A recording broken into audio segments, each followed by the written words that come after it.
Ya, bismillahirrahmanirrahim. Assalamualaikum warahmatullahi wabarakatuh.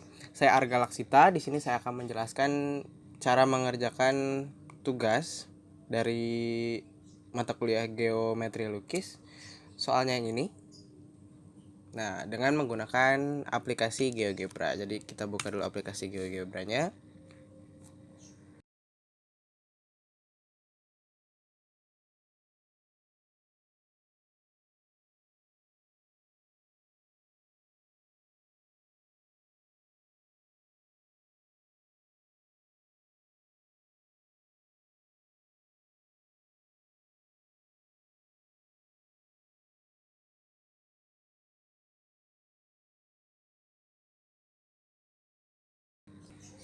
Ya, udah terbuka ya aplikasi GeoGebra-nya. Nah, yang saya sering lakukan itu adalah menutup ini nih, tab untuk fungsi-fungsi dan titik-titiknya. Biar apa? Biar nanti titik-titiknya itu nggak langsung punya nama. Nanti biar gampang kita rename juga. Nah, untuk soalnya mari kita baca. 5 ABCD berada di depan bidang V yang alasnya terletak pada bidang H. Tingginya 4 cm dengan titik A-nya koordinatnya 3,0,0 dan titik B-nya 0,4,0. Nah, untuk menggambarnya awalnya kita gambar dulu bidang alasnya, yaitu bidang A1, B1, C1, D1 dengan titik T1 berada di pusatnya atau di tengahnya. A1 itu kan berada di 3,0,0, berarti kita bikin poin 3,0,0 di sini. Ini langsung kita rename boleh menjadi titik A underscore 1. Kita pakai underscore biar subscript si satunya itu. Lalu titik B ada di 0,4,0, berarti di sini ya. Titik B1.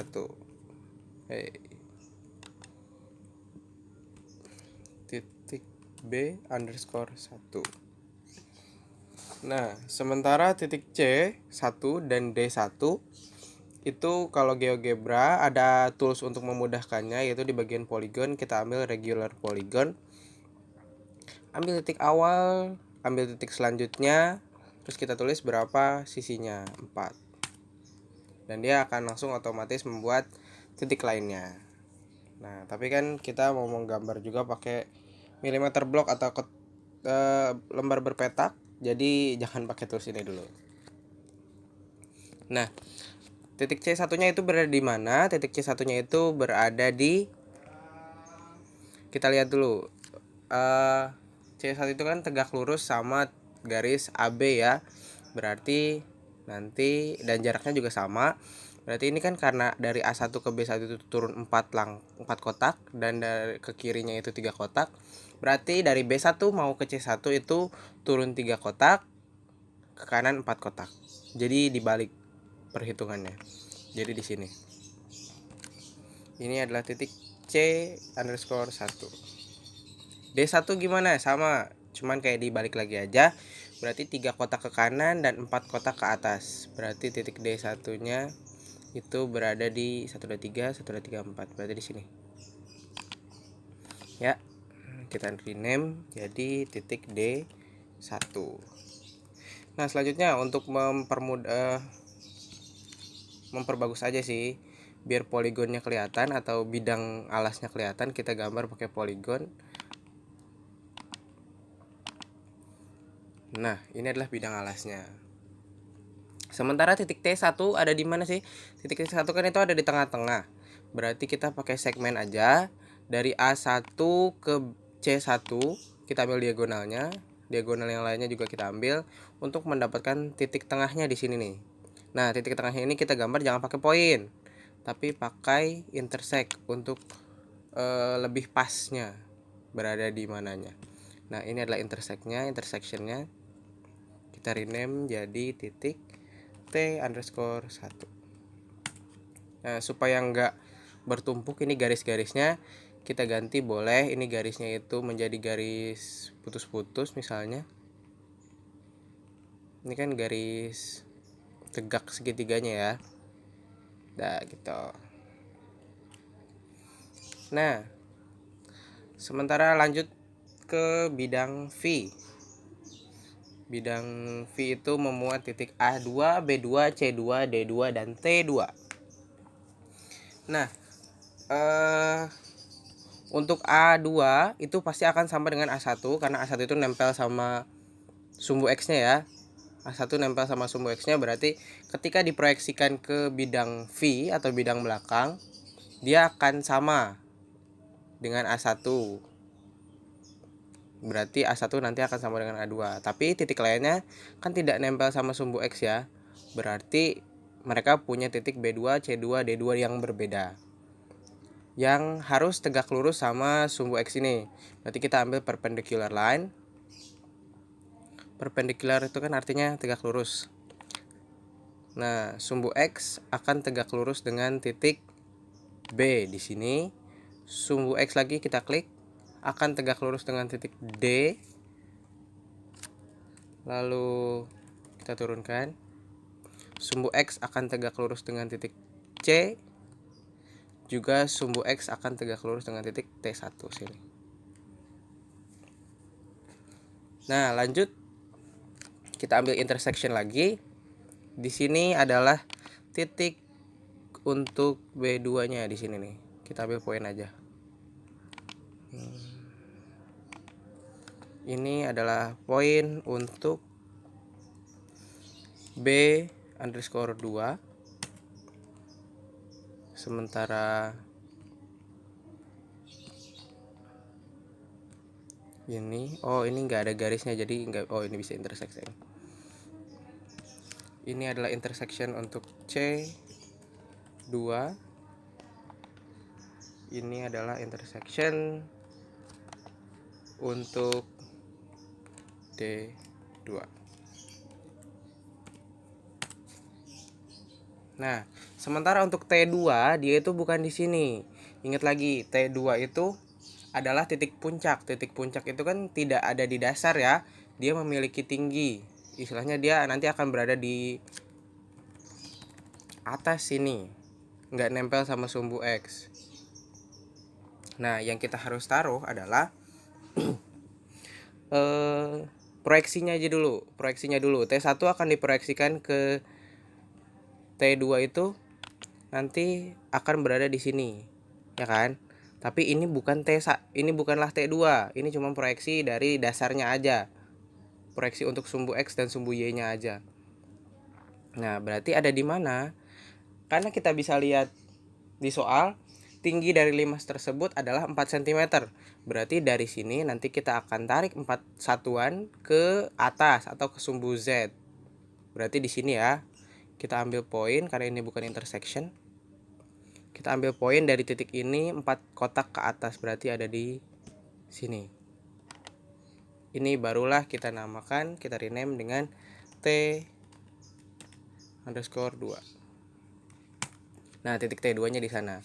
Ini titik apa? Ini adalah titik tengah dari T1-nya, titik proyeksi T1-nya. Nah, ini kan nanti garisnya jadi banyak ini ya. Kita langsung hide aja bisa. Ini justru jangan dihapus. Kalau ini dihapus, misal ini dihapus, nanti titik B2-nya hilang. B2-nya juga hilang. Kita undo, Ctrl Z. Nah, yang harus kita lakukan itu untuk menghilangkannya bukan dihapus tapi sembunyikan atau show objeknya itu dihilangkan. Nah, seperti ini. Klik lagi garisnya, jangan show object. Klik kanan lagi garisnya, jangan show object. Klik kanan, jangan show object. Nah, ketika udah, barulah kita misalnya mau gambar garisnya. Berarti pakai segmen. Segmen itu ruas garis. Berarti dari T2 nanti akan garis ke D2, T2 ke B2, T2 ke C2, tapi T2 ke A1 ke A2 ini atau A1 itu harus putus-putus. Seperti ini misalnya. Kita gambar ganti. Kita ganti ya. Kita ganti ini. Jadi gini. Nah, kenapa harus putus-putus? Karena ini kan kita pemandangannya dari depan. Sementara garis T2 ke A2 itu ada di bagian belakang, maka T2A2 itu kan nggak terlihat, berarti gambarnya garisnya putus-putus ya. Sementara T2C2 itu justru ada di bagian depannya, makanya garisnya nggak putus-putus. Terus kalau kalian mau gambar garis tingginya juga boleh. Garis tinggi itu kan dari T2 ke pusat dari perseginya, berarti di sini. Misal gambar garisnya kita ganti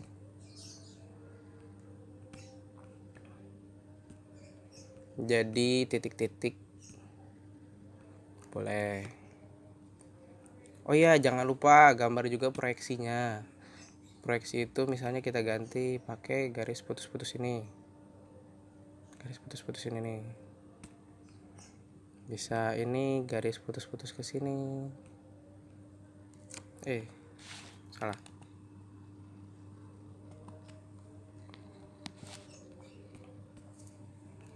Gambar garis putus-putus lagi. Dari sini ke sini.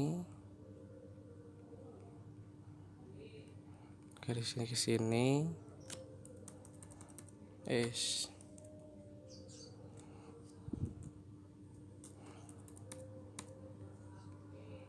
Garis lagi ke sini.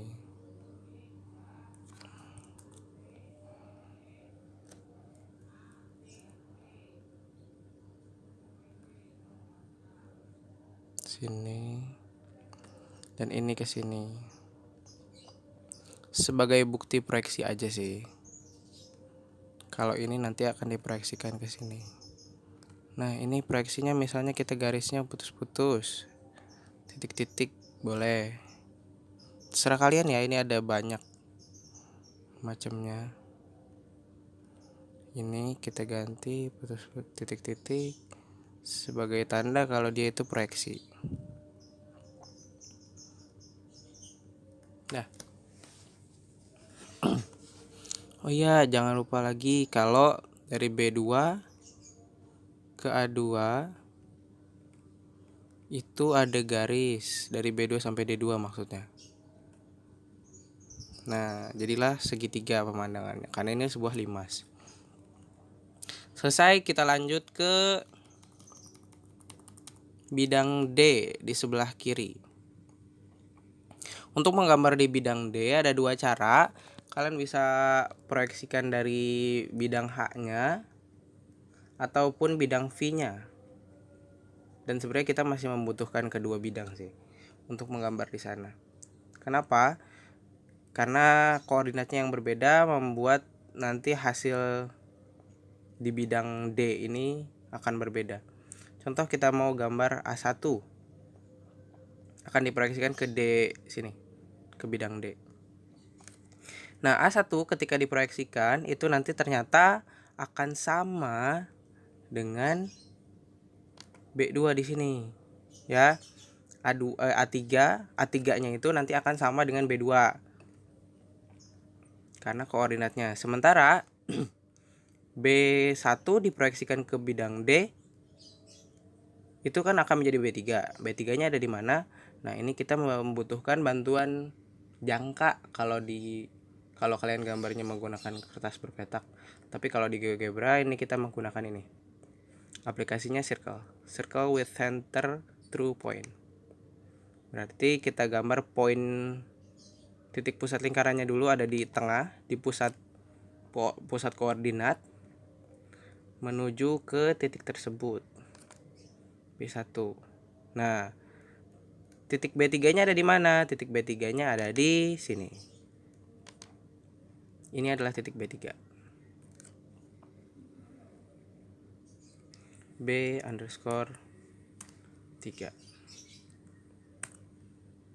Nah, ini kita hide lagi. Ingat, jangan dihapus tapi di hide. Terus kita gambar juga semicircle. Circular arc. Dengan pusatnya di sini. Dari sini kita tarik garis ke sini sebagai proyeksi dari B1 dan ini kita ganti jadi titik-titik. Nah, kita lakukan itu ke semua titik di bidang H ini. Tapi untuk D1 dia kan posisinya tidak pada sumbu Y ya. Tidak pada sumbu Y. Berarti kita proyeksikan dulu D1 ke sumbu Y. Sumbu Y yang bawah. Proyeksinya gimana? Kita masih menggunakan perpendicular lagi antara garis sumbu Y dengan titik D1.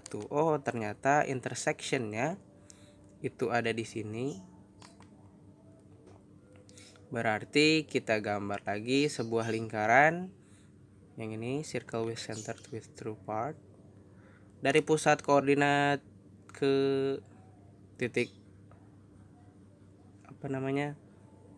proyeksi dari D1 tadi, sehingga dapat intersection untuk di bidang D ada di sini, yaitu D3 di sini. Kita rename point C-nya jadi D_3.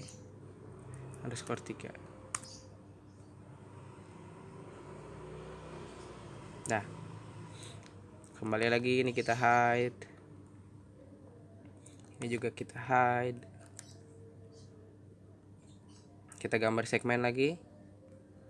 Dari D1 diproyeksikan ke kiri.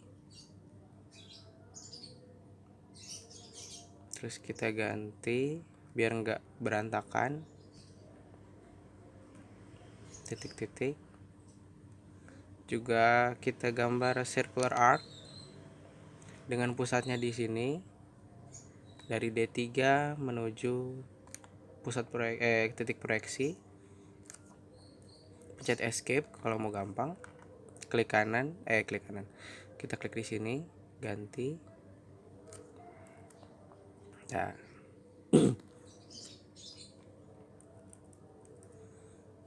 C juga perpendicular antara sumbu Y yang bawah dengan titik C. Titik intersectionnya di sini.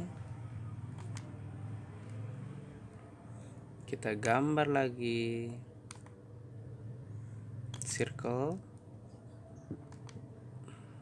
pusat di sini dengan mengarah ke hasil proyeksi.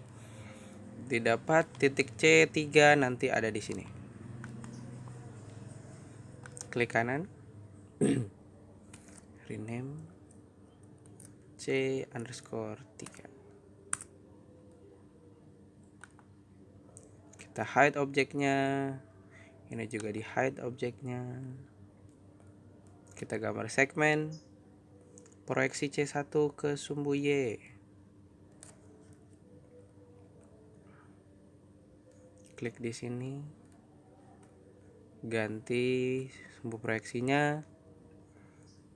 Bikin circular arc dari pusat koordinat ke C3 ke sumbu proyeksi, ke titik proyeksi maksudnya. Kita klik di sini, ganti. Ya, kayak gitu. Terus T1 juga kita lakukan hal yang sama untuk mendapatkan T3. Atau kita langsung dari sini, kira-kira bisa nggak ya? Nggak bisa, karena kita nggak tahu dia sampai mana. Titik koordinatnya itu di mana. Berarti kita dari sini ke T1 menggunakan ini lagi perpendicular. Nah, kita dapat intersection untuk proyeksi T1 ke sumbu Y. Berarti di sini ya. Sama circle lagi ke sini. Nah, ternyata titik pusatnya di bidang D itu di sini. Ini kita hide. Ini kita hide lagi. Bikin segmen. Ini supaya rapi aja sih. T1 ke sini. Kita ganti.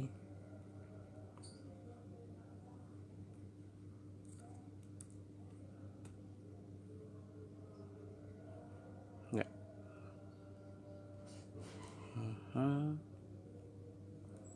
Ya, terus circular arc lagi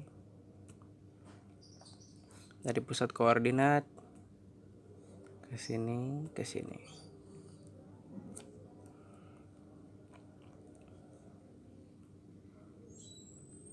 Nah, tapi kita belum mendapatkan titik T3 nih. Titik T3-nya itu ada di mana? Kita sambungkan lagi, atau kita proyeksikan lebih tepatnya. Kita proyeksikan lagi dengan perpendicular line dari sumbu Z ke titik T2. Nah, nanti kan ini garis tinggi juga ada ya. Garis tinggi itu berarti dari pusat alasnya tegak lurus berarti di sini. Nah, inilah kita dapat si intersectionnya di sini adalah T3 karena dia memiliki tinggi. Atau kalian pakai sesuatu yang udah diketahui dari soal juga boleh, yaitu tinggi limasnya adalah 4. Berarti dari sini nanti kalian tinggal hitung 4 satuan kotak ke atas, dapatlah T3. Tapi ternyata ini juga harusnya sejajar sih, bukan sejajar, segaris dengan T2 yang sejajar sumbu X dan sumbu Y ke kiri ini. Ini kita hide lagi aja. Kita hide.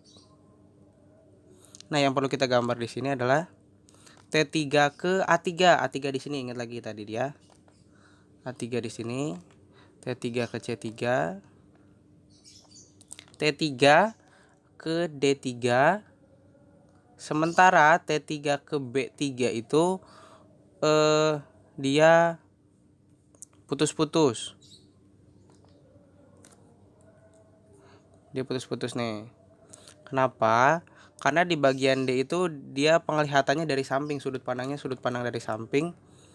Jadi terhalang T3 B3 itu. Sementara ini garis tinggi. Garis tinggi bisa kita ganti aja dengan ini. Misalnya, oh iya, ini juga garis tinggi. Kita ganti. Ya. Selesai.